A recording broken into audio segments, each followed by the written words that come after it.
everyone, and welcome to the latest episode of the Nothing But Locks podcast. I'm your host, Ali Melniki, accompanied by my favorite coworker, Robert Kowalski.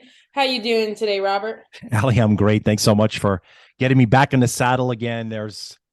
I thought we were supposed to get a break after the football season. No, No, never. I mean, is there really ever a break with football no, anyway? We have no. the NFL draft coming up, but we are going to focus on NBA because we've already had some action with the play-in games. So we know all the 7 seeds that make it. Lakers made it out of the first round. They defeated the Timberwolves. And then if you look at the Eastern Conference, it was kind of surprising for me. The Hawks beat the Heat in an upset.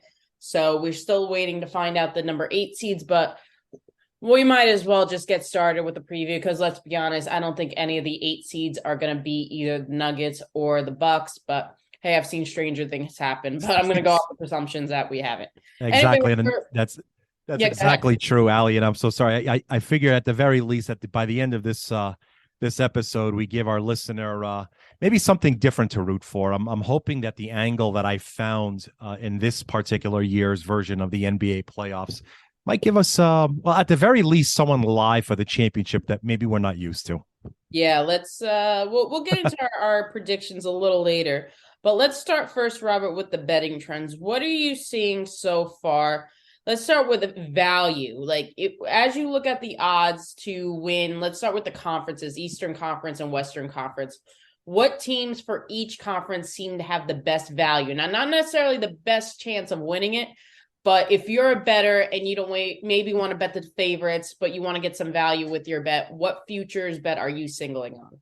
Yeah, let's take a look. Let's start off, I guess, by looking out at the East, and my bottom 4 are way up in triple digits. The Bulls and the Nets are both at 250 to 1 to win the Eastern Conference, not win the title, just to win the East. Yep. Followed by the Heat and the Hawks at 100 to 1. So if we were to focus on any one of those 4, I actually got a couple of nibbles already on the Bulls. Now, I don't know if that's by nature of last night's result. Yeah. Which, if you weren't tuning in, please go ahead and find it. It won't be too difficult to find the Chicago Bulls' newest 12th person. She was absolutely adorable. Yeah, DeMar DeRozan's daughter. DeMar DeRozan's daughter was so cute. Good for her. Yep. I honestly, I don't want to even feel like, it did have. I know it did. I know it had a factor in having to miss those free throws. But at 250 to 1, they might have a couple of pieces there. Now, look, we're not saying that they're going to go out and topple the Celtics or the Bucks right now, but I feel that they might have an outside shot at making the conference championships at this point, Ali. Anyone that might trickle into your possibilities at the very least, maybe to get into the semifinals of the East? Ooh, not from the play-in teams. I would say entering this postseason for the NBA, I'm still high on the Kings. I know people aren't giving them a lot of credit, but I love what Mike Brown has done with this team. I've been a De'Aaron Fox fan since his days in college. Yes. I think the Lakers did themselves a great disservice when they passed on him and chose Lonzo Ball instead. I think Fox should have been the number 2 pick.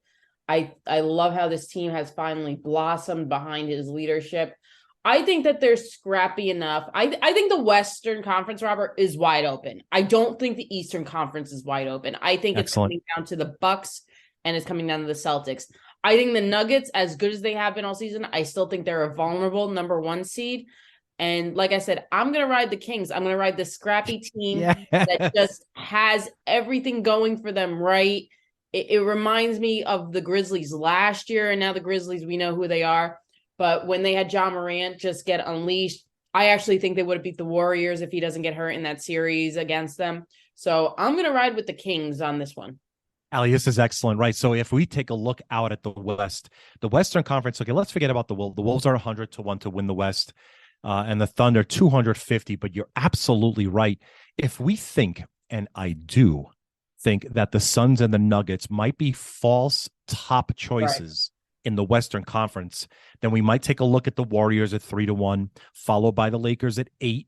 The Grizzlies are also 8 to 1, and now the Clippers and the Kings are 18 to 1. Mind you, we're talking about the Sacramento Kings They were the laughing. I mean, both of them, the Clippers and the Kings, were laughing stocks for like decades. Yep. But they finally put it all together. And I really do believe you're right. I think it has plenty to do with coaching and giving these players a chance to play to their strengths. The Kings, Ali, I want to come alongside with you. I think that they're going to make some noise this year. On, I just don't know if. Well, you know what? We'll probably know a lot at the conclusion of Right. game one. What I like to see, I think Wiggins is going to make a really big difference. He's been out for what, 20, 25 some odd games. And I think Yeah. his return is going to make a very big difference in these playoffs, especially in the West. It's such a shame that the Kings have to play the Warriors, because if I just read this correctly, Warriors got themselves a really fortuitous path to get into the finals. If I saw this correct, because of the way that the season ended, yeah. I mean, first off, the Warriors are taking a bus to the road games. I don't think they're gonna fly to Sacramento. It's only like an Right. hour bus ride. It's so close. And, So and then in the next round, the Warriors get to avoid Denver and Phoenix in the next round. right. So, man, Allie, look, my heart, I want to see the Kings win. I really do. I don't want to see the Warriors advance and defend their chain, all that. I want to see something new and fresh. So I want to back them with you. Just Yep. if you just take a look at the first game, I mean, the point spread is telling me otherwise. Um, and I think it's going to be darn close, but I don't know if they're going to have enough to just edge the Warriors. However, I'm telling you, next year, look out. And they're not going to be able to come in asleep on anybody. They're not going to be on anyone's sleepers list. I know that there were some books out there that were really taking a bath on the Kings to win the division. Yeah. And that was that, that's already booked. Now it's a matter of seeing how far they go into the West. But you're right. It is out here in the West that I think we're going to see some eruptions in terms of who we're going to see represent the Western Conference this year, Ali. Definitely. And we'll get more into that matchup one-on-one in a little bit. But let's talk about, we just talked value. Who's getting the most bets to win the Eastern Conference, Robert, the Western Conference, and to win it all? What teams are getting the most action? Excellent. Right. So out east, there's pretty much just a good flood of tickets, both on the Bucks and the Celtics, and no surprise there. The Bucks are almost even money at this point to win the East. The Celtics not too far behind, the plus 160. We do have a few big tickets on the Cavs when they were about 40-1 to win the conference. But those are the leaders right now in terms of ticket and money being bet in the East. Out on the West, there was already a good flow of money on the Warriors and Lakers. Mm-hmm. The Warriors at 3-1, the Lakers, of course, at 8. However, there's a couple of tickets out there when the Suns, just prior to making the news that they were about to get Durant, they were about 20-1 to win the East. I'm sorry, to win the West. Now they're clearly the favorite. They're plus 180. Yeah, you might get 2-1 in some places. So right now, a pretty nice little liability here at my book here for the Warriors and Lakers, followed by the Suns. So pretty much anyone else, including the Grizzlies, who I have inflated, they're about 11-1 here. You might be able to find a price similar to that, Ali. But right now, most of the money on the Warriors, Lakers, and the Suns in the West. And if we take a look at the championship, the big favorites, of course, much like in the East, it's the Bucks and the Celtics. The Bucks at plus 250, the Celtics somewhere between 350 and 4-1. The ticket count highest goes on to Warriors. Oh, shocker. The most tickets are on the Warriors. However, the most dollars bet are on the Lakers and then the Suns. Suns plus 450 to win the title. The Lakers are now 20-1. None of that surprises me. A lot of people bet, especially public bettors with teams and players that they're very familiar with. LeBron with the Lakers. Yes. Warriors obviously won it last year. They're still a dynasty. I don't care what anyone says, winning it last year. They proved themselves they could win with Durant, they could win without Durant. And with the Suns, you do have Kevin Durant. So none of that surprises me at all, Robert. I think that the public are going to be in a rude awakening. As I'm going to disagree with you. I actually think the Kings, we'll get into a little bit more in depth later, but I do think the Kings will beat the Warriors. I just think that every game the Warriors play, they're just one injury away from losing a star. I think the Kings Yes. are gritty. I really, I picked the Warriors to win last year, and I was right. Don't forget they were a 3 seed, but I saw them a little scrappy last year. I thought that they had something to prove Yes. after losing Kevin Durant, after really not making the postseason the prior season because they were dealing with all different injuries, and it was the first time the big three, not Durant, the big three with Steph Curry, with Klay Thompson, and with Draymond were back. So they were a little more, I don't know if motivated is the right word for it last year, but they were the underdogs last year. No one really expected them to get there. So I'm going with the underdog mentality, but let's move straight into the first round matchups. Now, I mentioned before, we don't know the number 1 versus number 8 yet, but I don't really think that has too much of an impact in the first round. Let's start with the Eastern Conference, Robert. And I want to start with a matchup I'm actually very excited to see. This is my favorite matchup for the Eastern Conference round 1 games, and that's the number 4 Cavaliers versus the number 5 Knicks. What are we looking at for the odds here for who wins the series? Okay, excellent. Right. And so if we break down the odds on the series, we have, let's see. Okay. Knicks Cavs. Right. That's what we've got here. Okay. Game 1, Cavaliers are 5.5-point favorites, of course, hosting the Knicks. Right. For the series, $2. So minus 200 on the Cavs to win this series against the Knicks. So it's plus 175 on the buyback. I gotta say, Allie, with everything being considered, really, what's the question mark? Julius Randle, I suppose. Yeah. I like the Cavs here. I'm very happy watching the Cavs this season. I think Donovan Mitchell was the perfect acquisition they could have got to go along with all the young guys. They said they bid adieu to Colin Sexton, which I thought was the right move. Darius Garland, some of the other guys that they're playing with. I think this is a great team to watch. I've really had fun watching them in the limited times I have seen them all year. But I've kind of always rooted for the Cavs after LeBron left. I don't know why. I just always had a soft spot for them. They did finally get rid of Kevin Love too, who was basically just being a bench warmer the past few seasons. Never really lived up to that deal he signed, and when he signed the extension while LeBron was still there. The Knicks, I have so much respect for what Tom Thibodeau has done with this Knicks team. I really like watching them too. You have, Barrett, like you said, you have Randall, still question mark. I think this is going to be a 6-game series, Robert. I do think it's going to go it has the potential to go 7 games, but I think that the Cavs close it out in 6. I think when you play in Cleveland's arena, that fan base is just going to be so loud. This is the first playoff game that they had since LeBron was on the team. I really think Donovan Mitchell is an underrated leader, and he's playing again with a lot of young guys that he's really just taken under his wings. So I'm going to go with the Cavs in this series. How about you?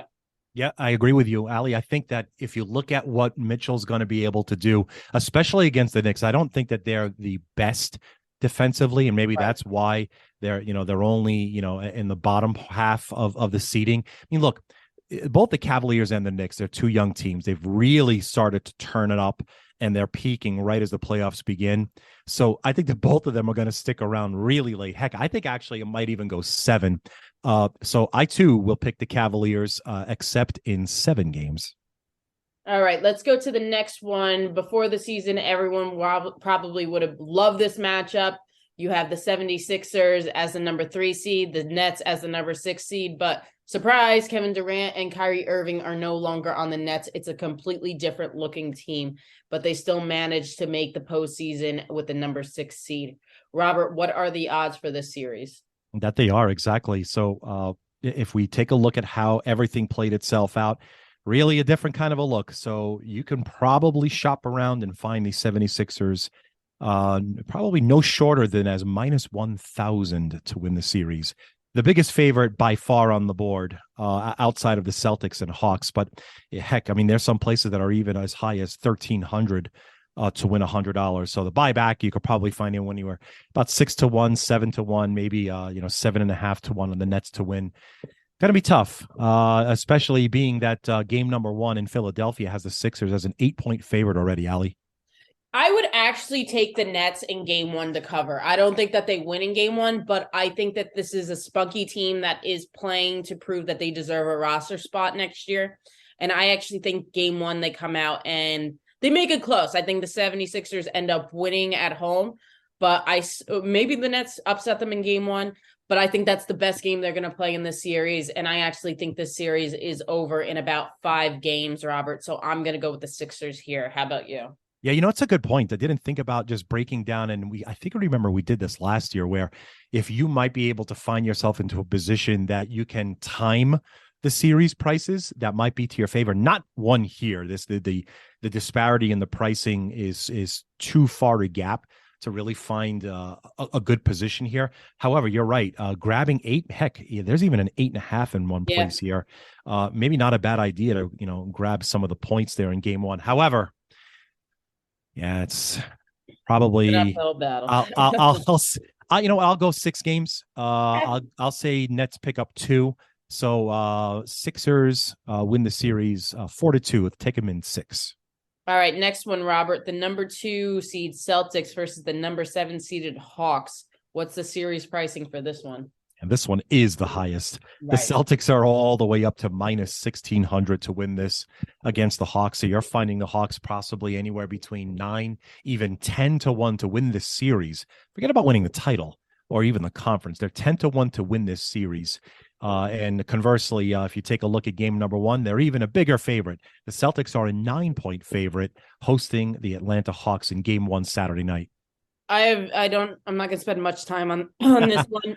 The Celtics sweep them. It's a sweep. I don't even think it's a gentleman's sweep. Listen, I'm not a big fan of the Atlanta Hawks, primarily because of Trae Young. I really never liked his game, even his lone year at Oklahoma. I always thought he had a bad attitude. I think he's a ball hog. I think he yells at his teammates too much, especially his coaches. There's no reason Nate Millen should have been fired. It should have been Trae Young that got more of the heat.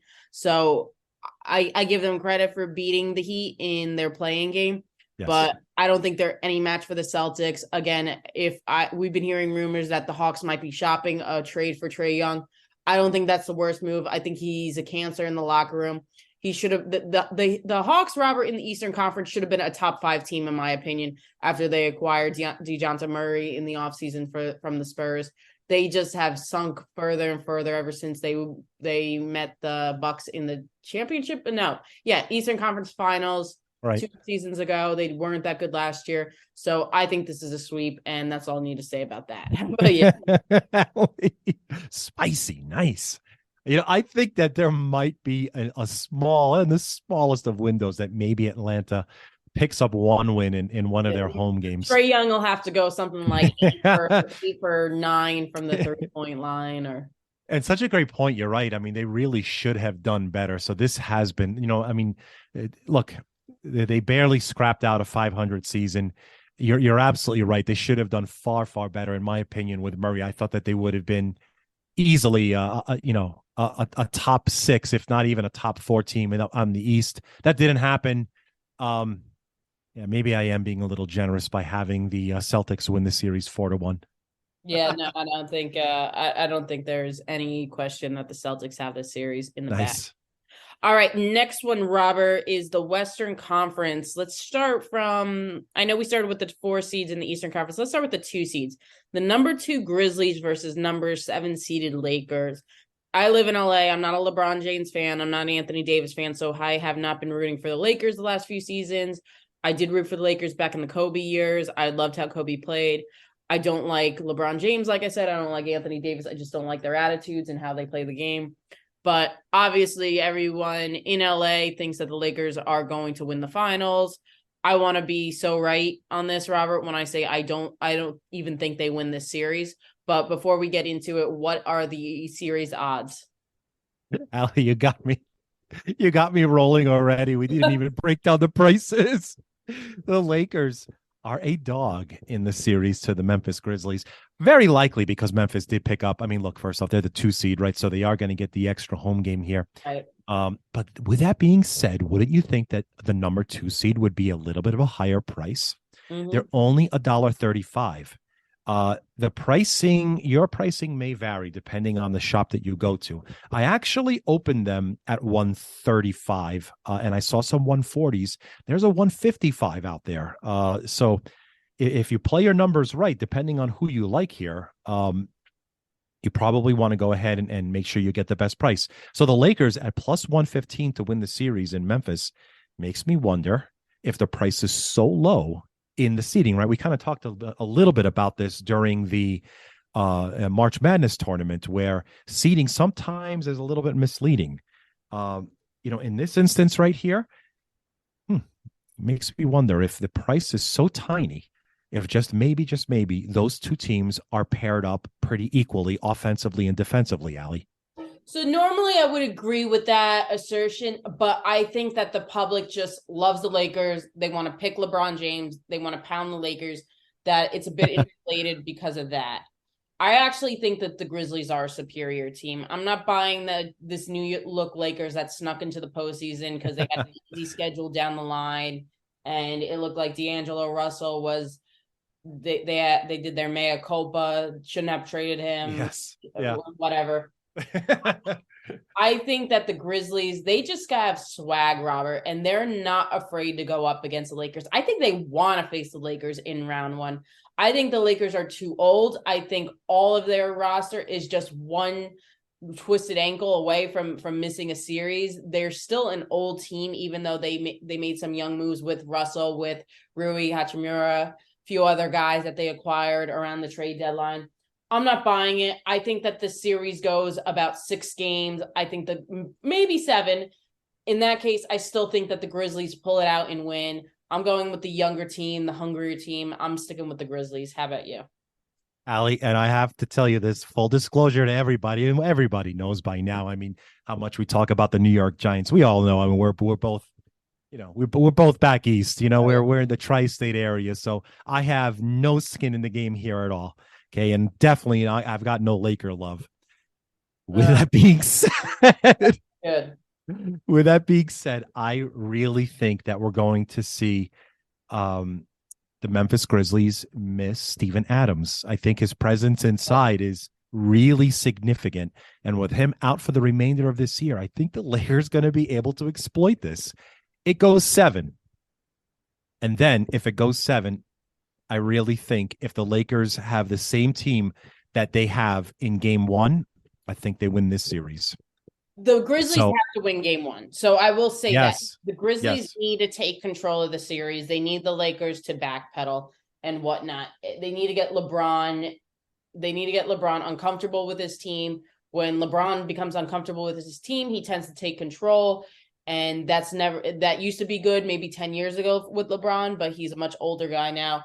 I don't think that they could just lean on LeBron. And I think it's going to wear him out if they have to lean on LeBron too much. He's not young anymore. So I think the Grizzlies do have to win. But you make a good point. If it does go 7, I would be worried. If I bet the Grizzlies for the series and it goes 7 games, I would be worried to face LeBron in game 7. However, I do think it's going to go 6 games. And I think the Grizzlies are going to wrap it up. They're still hungry. They still believe that they should have been in the finals last year had Ja Morant not got hurt. I know that he's had a controversial season. He's made a lot of headlines for unsavory actions of his. But when it comes down to basketball, the guy can ball. I'm going with the Grizzlies. Nice. All right. We'll put a pin in this one. See how we go into the next round. This one, I want to get your opinion on it because I think you agree with me, but we'll see. What is with the number 4 Suns and the number 5 Clippers? What is the series pricing here, Robert? I knew you would save this one. I knew right when I wrote this one, I'm like, Robert and I are going to this one. So I am a little out of whack from the rest of the market. So I'm just going to go ahead and give it an aggregate number. The Suns, of course, with the extra home game, are a favorite to beat the Clippers in this series, anywhere between, let's just say, minus 420. I see a minus 450. I see a minus 480 in some shops. So that means you could get the Clippers to win the series anywhere between 340 all the way up to like 375 against the Suns here. All right. So these are 2 teams that heading into the postseason, if I didn't know what seeds they were 2 teams I would want to fade. Unfortunately, they're both playing each other, so I got one to win. In this case, Robert, I am going with the underdog in this series. I am going with the Clippers. It may surprise you. Probably people might have thought I was going with the Suns. Wrong. I think that the Suns are too injury prone. And even if they all manage to stay healthy, I just don't know how this chemistry between three main guys, Kevin Durant, Devin Booker, and Chris Paul, that have only been together and played together a few games. I don't know how that translates to the longevity of this series. I think that the Clippers are gritty. I think that between Paul George, Kawhi Leonard, I think Russell Westbrook has a bit of a resurgence with them. I think that the Clippers swing by the Suns. I think it goes 7 games. It's going to go to the distance. And I think the Clippers win in Phoenix. How about you, Robert? Okay. We I really wanted to be alongside with you here. Oh, I thought you were. You're I usually a know, Clippers I know. fan. I'm the worst. I'm the worst. I'm taking the team from Arizona. Oh boy. Look, here's why. And then look, first off, the price. I would never pay this price No. because I too believe that this goes 7. I think that this is going to come down. So, like for example, game 1, the Suns are a 7-point favorite, right? And so they're going to have to deal with whatever they have to deal with at this point. Whether or not Marcus Morris is going to play, that's still questionable. We'll probably find out when we get far closer to Saturday afternoon because it's his back. I honestly think the first team to blink as a dog on the road, that's when things start to get a really, really, really hairy. So if in reality you wanted to take a look at this series, it's the first team to win on the road that's going to really start to upset this apple cart. And it's almost as if I have to take the Clippers with the price on the It's a great series price. because you then eventually, because here's the thing, the Suns are 7-point favorites in game 1.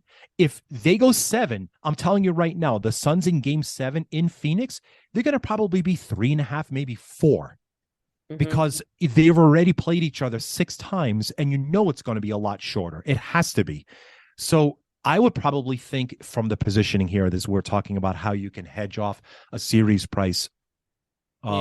Take the dog, right? So in this instance, I will back you to take the series, right? Because you think that if the Clippers right now at plus 350, I think that might be a little too short. So if everything plays itself out correctly, right? Just follow me here for like 10 seconds. The Suns will win game 1. The Suns win game 1. The Suns will end up becoming like a $6 favorite. So now you could get the Clippers at like 5 to 1 the series. Then you could bet the Clippers at 5 to 1, knowing full well that they'll still have their allotment of home games. It'll tighten up. Next thing you know, it's game 7. Hey, maybe you got the Suns that maybe, close to like a 3.5 point favorite. Little a little money management fun there. But, look, the bottom line is this. Both of these teams should be literal championship contenders every single season if they were healthy. And that's the circled, bolded, italic word. And that's never the case. I don't know if we're going to see Paul George healthy ever again. Right. That being said, I do agree. I think that the series price is way too high on the Sun side right now. Yeah, and I should have mentioned at the top that Paul George is slated to probably miss the start of the series. Robert, do you have any update how many games he might miss? Because to your point, if they do lose game 1 and he comes back game 2, that's just even more reason to maybe jump on the Clippers. Have you heard anything new? No, yeah, that's right. And I don't know, a knee injury. This is not the first time he's injured that same knee. It might be a bit before he comes back. I don't know. It'd be nice to see him back during the series. I think that it's not going to keep him out for the entirety. Right. If you want my honest opinion, I think he comes. It depends. If don't forget, this is playoff Kawhi, and we've seen playoff Kawhi come out and he could carry a team. So if somehow the Clippers sneak a game in the first 2 in Phoenix, I think Paul George comes back sooner rather than later. I think if they know that they have an opportunity to win 2 games at home and go up 3-1, if that's the case, I think that they're going to call him back sooner. So we'll see how it plays out. That's right. Let's go to the final. We alluded to this earlier, but the final matchup, because again, we don't have the 1 and the 8. Number 3 Kings versus number 6 Warriors. Robert, what are the series odds? All right. So the Warriors you're going to find as the favorite, despite them, again, seeding being spoken otherwise. The Warriors you'll find pricing anywhere between minus 260 all the way up to as high as minus 275.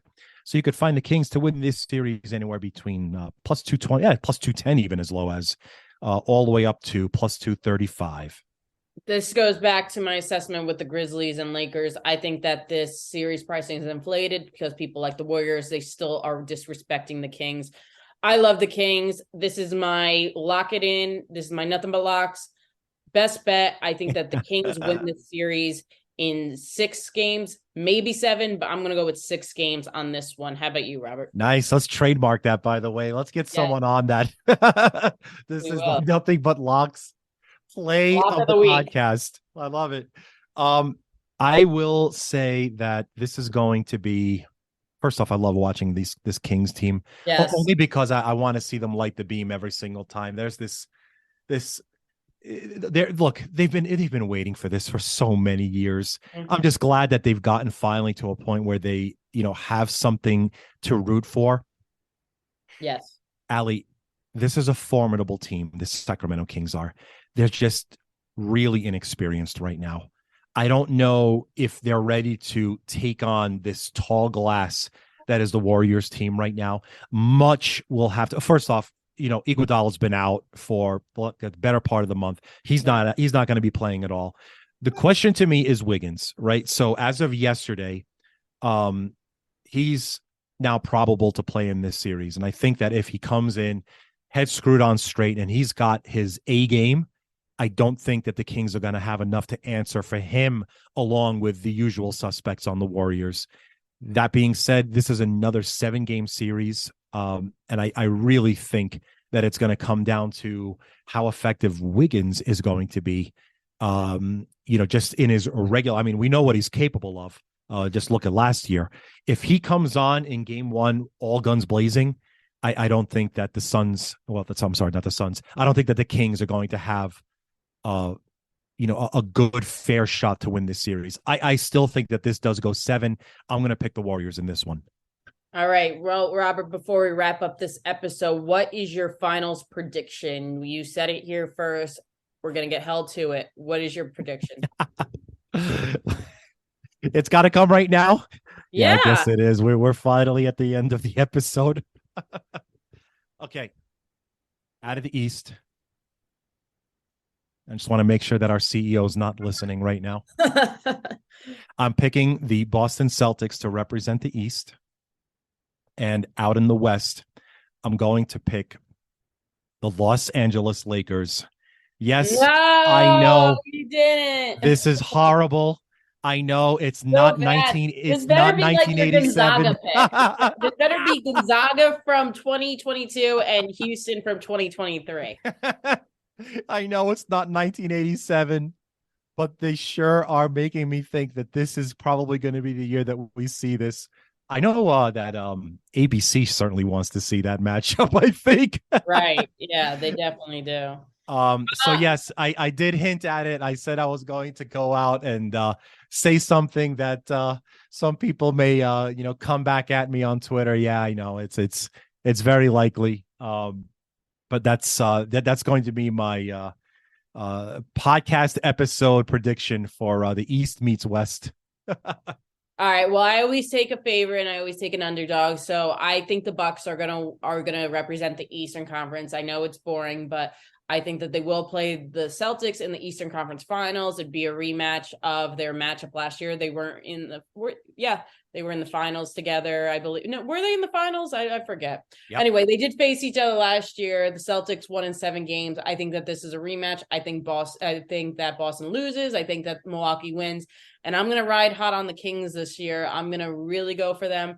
I think that they're going to stun the Warriors. I think that that some of the bigger dogs are going to take out the bigger seeds. And it's just all going to fall into place. I think they're like the Grizzlies from last year. They're scrappy.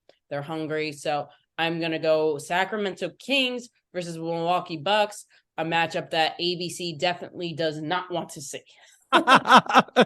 Allie, let me tell you, if this comes true, man, I can't wait to come back to this.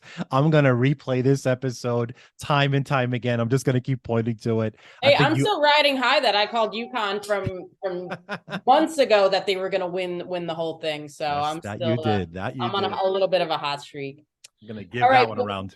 yes. Well, that is all the time we have for today. Thank you, Robert, so much for joining me. We'll be back next week to recap how the NBA's playoffs are going. We'll sprinkle in a little NHL. NHL actions has started as well. And Robert, before we sign off, any last thoughts or words for the audience? Yeah, by the way, if you're also not following, I know we're only literally like a dozen games into the baseball season, but clearly it looks like stolen bases are going to reach a record. Right now, the number of stolen Yes. bases, I think the stolen base average is like 81%, and that's for the league, not for like one player. We'll definitely be touching on that as we get towards the end of this month and early May, because things are changing in baseball. Yes, and I think this for the good. All right, everyone. Thanks for joining. Take care.